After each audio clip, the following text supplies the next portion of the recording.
Hello and welcome to the show. My name is Adam and thank you for tuning in on this glorious Monday. Today's a little bit of a rapid review type of video. We're going to be talking about all the Final Fantasies 1 through 16 and I'm going to rate them really quick out of 10. So let's do it. So let's start with Final Fantasy 1. This is the very first Final Fantasy I started with. It means a lot to me. I do have some bias towards it. I do love the customization of choosing your characters at the beginning of the game. I love the sprite work in it. The black mage, white mage, warrior, thief, they all look really cool. Choose your 4 characters, you start the game. You got this giant world map to explore. The dungeons are really cool and unique. Lots of bosses. I love defeating all the 4 fiends. It is quite a difficult game. Very fun for me. I mean, compared to the other Final Fantasies, I wouldn't give it a 10 out of 10, but I definitely would give it a 9 out of 10. So fantastic game, one of my all-time favorite Final Fantasies. So on to the next one. We are talking about Final Fantasy II now. Now, when I first played this one, I had to play it on the PlayStation. That was the first time it came out in North America. It was on the Origins play disc. Final Fantasy II is kind of weird. The way you level up your characters, they kind of changed everything up. There was a few positives, more negatives than positives, but the way you leveled up your characters was by getting hit by monsters, or you could even attack yourself and your stats would go up, which was strange. But I mean, same with magic too. You had to like cast it so many times to level it up. So you'd be sitting there casting cure or whatever, fire, ice, multiple times in order to level it up. So it took a very long time to get those magic skills up. Story-wise, it was okay, I guess. It's kind of cool how you get the different characters to join your party. The dungeons were awful, I'm going to say. A lot of the dungeons are very cookie-cutter, and a lot of them were, like, square. And it would just be like, go to the next floor, go to the next floor, go to the next floor. And it was just very, very bare bones. I don't know if it was because they were on a time constraint or something, but the dungeons were awful in that game. Music was quite good, though. Music was quite good. I love that. Has one of my favorite world map themes in Final Fantasy II. So I would give that game. I want to say 2 out of 10, but maybe that's a little harsh. Maybe 3 out of 10. Let's give it a 3 out of 10. Onwards to Final Fantasy III. It was also for the Nintendo Entertainment System. Never came to North America for quite a while. I did play the ROM of it. Back in, I believe it was the early 2000s. And I remember loving that game. It was really, really fun because of the job system. So you'd go from place to place or temple to temple and you get these crystals, and then the crystals would unlock jobs throughout the game. And there's quite a few jobs to choose from. I loved that customization of the game, being able to level up your jobs and your skills. And I remember the music was quite good, bosses, fun, world map, airships, story. I think story was kind of iffy, but gameplay-wise, really, really good. I really enjoyed that part of it. So Final Fantasy III, I'm going to give it an 8 out of 10 for Final Fantasy III. Definitely a step in the right direction versus 2. And then let's go to Final Fantasy IV. This was Final Fantasy II in North America on the Super Nintendo. It was a huge jump from Final Fantasy I, graphics-wise, music, great character development. You start out with the Dark Knight Cecil, and you got Kain, the Dragoon, with you. So that game had amazing music, awesome battle theme, boss music. I thought the story was pretty good. It's kind of, I think a lot of people were comparing it to like Star Wars or something like that. I guess I could see that similarities there. But yeah, you're like you go through the main world and then you end up like getting a drill on your airship and you go underground, and then there's like a whole underground area to explore, and a lot of the characters keep getting swapped in and out throughout the story. It was weird, like a lot of the characters kept getting killed, but then they'd be brought back at the end of the game. So like everyone was kept dying, but they didn't die. They'd come back for some reason. And they would die in the most hilarious ways possible. Like Sid, the airship guy, spoilers, Sid, the airship guy, I remember he jumps off an airship underground and then he blows himself up and then somehow he survives. And then Yang also like locks himself in a room and the place explodes. He survives. Palom and Porum, I think their name is the twins, they turn themselves to stone and they come back as well. So it's like, does anybody die? The only one that actually died, I think, was Tella the wizard after he was like, you spoony bard. Well, he didn't die after that, but actually, no, he did die right after that. Yeah, he goes, "You spoony bard," and then he yeah, ends up overexerting himself and he dies. So Final Fantasy 4, really good game. I'm gonna give that one I'm gonna give it an 8 out of 10. 8 out of 10. Next up, we got Final Fantasy V. This one, they bring back the job system. This one was not released in North America till later on the PlayStation as a anthology collection or something. It came with like 6 as well, like 6 and 5 on one disc. But from what I remember of Final Fantasy V, I did like it a lot. It has the job system again. Something I didn't like about Final Fantasy V was the characters. They seemed very bland and not very interesting at all. Very one-dimensional. You don't get very many characters either. I think there's only 5 characters in the game that you get added to your party. But the reasoning behind that, I think, was because they had the job system. So there was like multiple sprites that they had to create through the job system. So most likely that was the reason why they kept to a very minimal amount of characters to choose from. Story-wise, I think it was okay. I barely remember it. I remember the music being very good, gameplay also being very good, world map, dungeons, all that. I think there's a point in the game where you like go into a meteor or something. You go inside and then you teleport to a new world map. So there's like 2 different world maps to go through. But yeah, that was a really good game. I'm also going to give that one a 8 out of 10 for that one. Moving on to Final Fantasy VI. This is actually at first I thought Final Fantasy VII was my favorite game, but I'm going to go with Final Fantasy VI now. After a few years, like when Final Fantasy VII first came out, I was a teenager, right? And I thought it was just the coolest thing in the world. Cloud and Barret and Tifa and all those characters, they were amazing. And at the time, there's the cinematics and the graphics, and it was just mind-blowing. So I think that was the reason why I liked it a lot.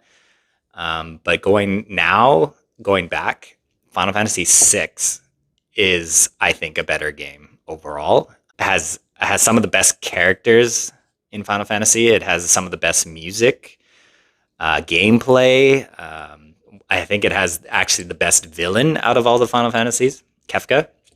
It has an amazing villain theme. Yeah, it's all around a really, really good game. Pixel graphics, I really like as well. It's just, yeah, and the boss at the end, like the very end boss, battle music is just unbelievable.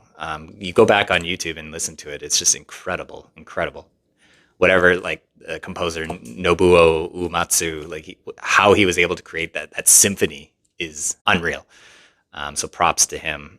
He was like self-taught too. I believe he just taught himself how to create all this crazy music. So Final Fantasy VI, I'm gonna give a 10 out of 10. Perfect game. Perfect Final Fantasy game. On to Final Fantasy VII. Again, when I was a teenager when this game came out, I loved Cloud. I just thought he was the coolest guy ever. He had the big sword. Barret has a lot of cool characters. I loved the cinematics. Gameplay, it was on 3 discs. It was a big game. There's a lot of cool side quests to do, big world map. Gold Saucer had a bunch of the mini games.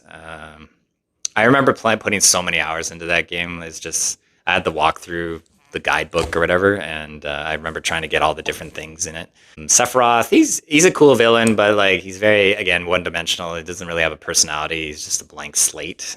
He's cool, but he's also just not very interesting. But he has a really cool, badass theme song for Sephiroth, where he does the supernova attack at the end there is incredible. I remember seeing that for the first time, and my mind was blown. So yeah, Final Fantasy VII, great story, great cast of characters, music, awesome, a lot of mini games, side quests. So they did a really good job with that. I'm going to give it a 9 out of 10. On to Final Fantasy VIII. This is with Squall, Zell and Renoa, all those characters. Final Fantasy VIII is kind of interesting. Has one of the most epic openings to a Final Fantasy ever. That like symphonic opera singing at the beginning is just incredible. That's like burned in my retina. That opening is just incredible. Where the gun blade is like falling from the sky, and it's like whoop, whoop, whoop, it was amazing. But yeah, Final Fantasy VIII. Story-wise, was pretty good. It's kind of went off the wagon near the end there. I was kind of confused exactly what was happening because they're like going to another dimension and they all ended up knowing each other. It was like an orphanage, and they were like, "How could we not remember?" And I was like, "What? What are you talking about?" Gameplay-wise, I liked the junction system. I liked how you can like equip the GFs, the Guardian Forces or whatever, and then you could equip the stats through the draw system. I actually thought that was a really cool system. A lot of people didn't like it because I think it broke the game. When I played through Final Fantasy VIII at first, I didn't really understand the junction system too much, so the game was really hard for me because I didn't realize you could buff your guys like to stupid levels of power. So when I played through it, it was a hard game. But I got to the end. I remember getting to the end of the game, and I really wanted to beat it. I was so close. I was at the final boss, and I was just down to just Squall. Both party members were dead, and I just had Squall, and he was in the yellow HP. At the time I didn't realize you could keep hitting triangle and keep using his limit break over and over. But as a final attempt to beat the final boss, I casted a comet, I think it was, and I remember the comet coming down and blowing up the final boss, and for some miracle, that was the final hit I needed to beat the game. And I just remember that being so epic for me. Just like that final push is what got me through it. So that was really, really cool to experience. But Final Fantasy VIII, I think it's a great game. I enjoyed it. A lot of controversy around it, but I'm going to give it a 9 out of 10. So let's jump to Final Fantasy IX. This is the one with, what's his face? The monkey boy, Zidane. It's funny because at first I didn't really like Final Fantasy IX, and I think the reasoning behind it was because I thought the characters were really goofy and cartoony. Because this is coming from Cloud and Squall, who were badass and like super cool, and I guess as a teenager I just thought they were really awesome characters. And then you go jump to this like cartoony graphics, and then I was kind of like, what is this? What is this kiddie like version of Final Fantasy? But how wrong I was, because it's funny, my brother played it, he loved it, and then I was trying to play through it, and I was kind of like, eh. But later on, I played it again, and it's actually really, really good. It's a really good game. I like the system where you equip items, and then you get skills based on those equipped items. And each character kind of has their own special skills that contribute to the party. I like that a lot. The characters were really cool. Story was really good as well. I liked it. I liked the story a lot. Bunch of cool badass moments there with Zidane. He was a really, I do like Zidane's character a lot. He was really nice. He was really well developed. Especially at the end there, I just remember him running around through those crazy vines, and that cinematic at the end was incredible. So yeah, Final Fantasy IX also has really good music as well. Really, one of the best boss themes in Final Fantasy, I think, as well. Final Fantasy IX, I'm gonna give it 9 out of 10. 9 out of 10. Onwards to Final Fantasy X. This was the first PS2 Final Fantasy. Also had a bunch of voice acting in it. This game was weird. I mean, when I was a teenager, I liked it a lot. It was very all over the place. Like the voice acting was, some parts were awful, some parts were okay. What the story was, they just hired a bunch of big time voice actors to do a bunch of the characters, and nobody really knew what was going on. They were just reading their lines. But Auron is one of the coolest characters ever. He's so badass. Wakka I like a lot. Lulu was boring as hell. She's so plain and boring. Yuna, plain and boring. Titus or Titus or whatever his name is, very dumb, very blonde. He's very goofy. That laughing scene, where it's him and Yuna laughing and they're like, ha, like,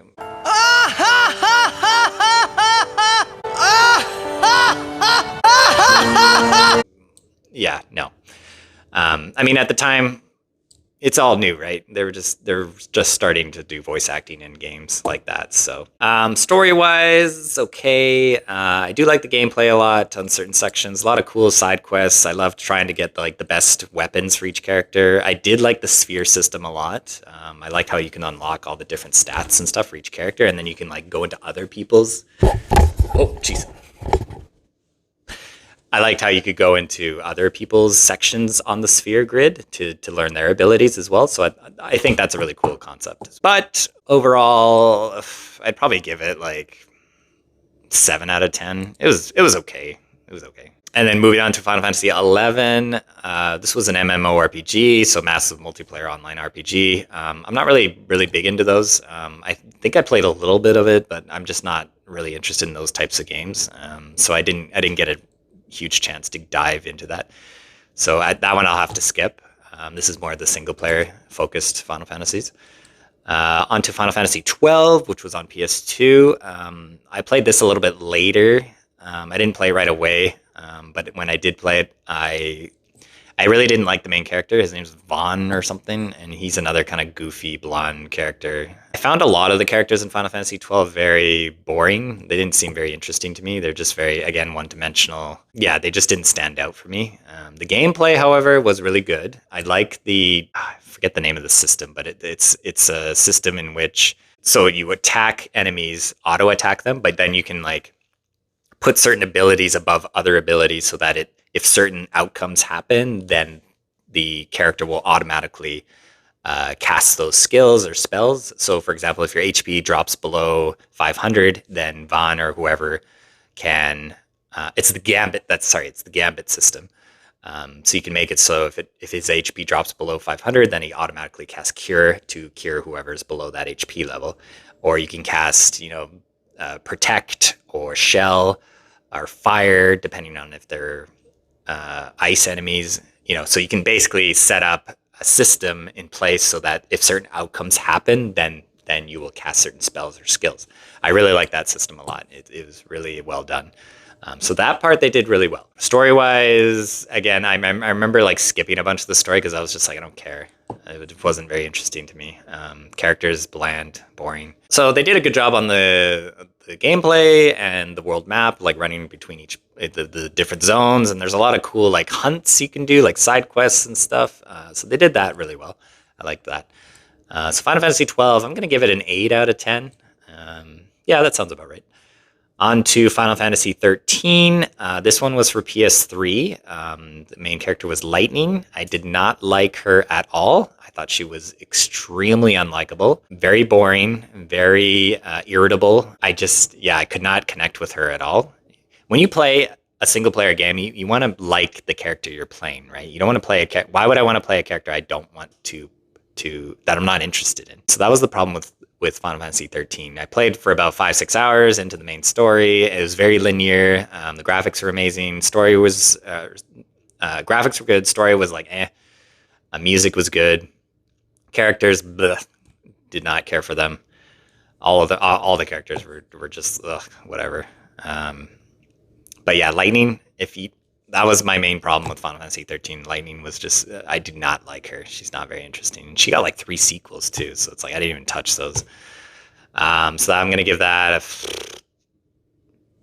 honestly, I mean, I feel like I should go back and give it another chance, but I'd give it a 3 out of 10.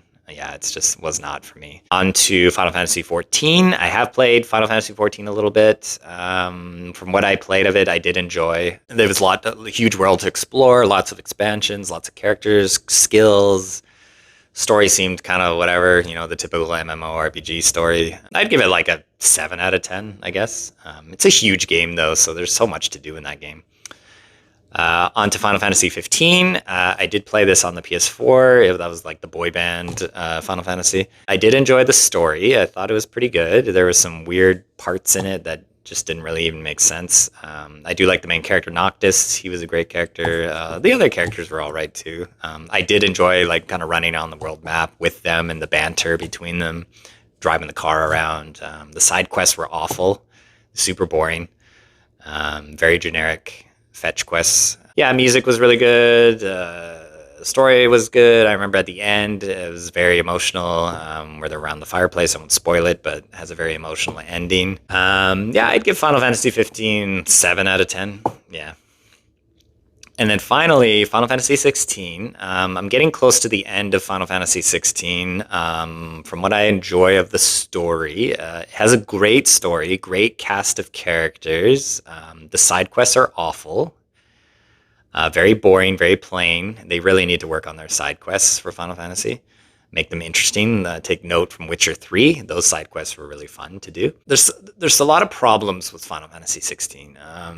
The graphics are amazing. Gameplay is somewhat boring, repetitive. The skills are, it's just, whenever I get into a battle, it's just kind of the same old thing. You're just button mashing, and it's quite easy as well. But it gets boring very fast, the fighting, the battle system. I really wish they'd just go back to turn-based. But I do like the main character.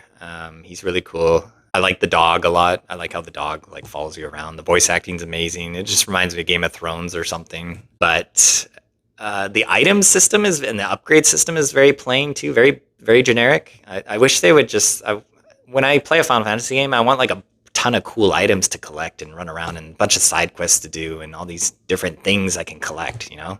But it just didn't seem like it was just, there's much thought put into that. So I thought that was kind of a miss. But otherwise, I am enjoying it. It's a good game. It's all right. I give it maybe a 7 out of 10, Final Fantasy 16. But yeah, those are my quick, rapid reviews for Final Fantasy, the entire series. Let me know what you think in the comments about what is your favorite Final Fantasy. I'd like to know. If you enjoyed this video, please consider hitting like and subscribe, and we will see you on Wednesday.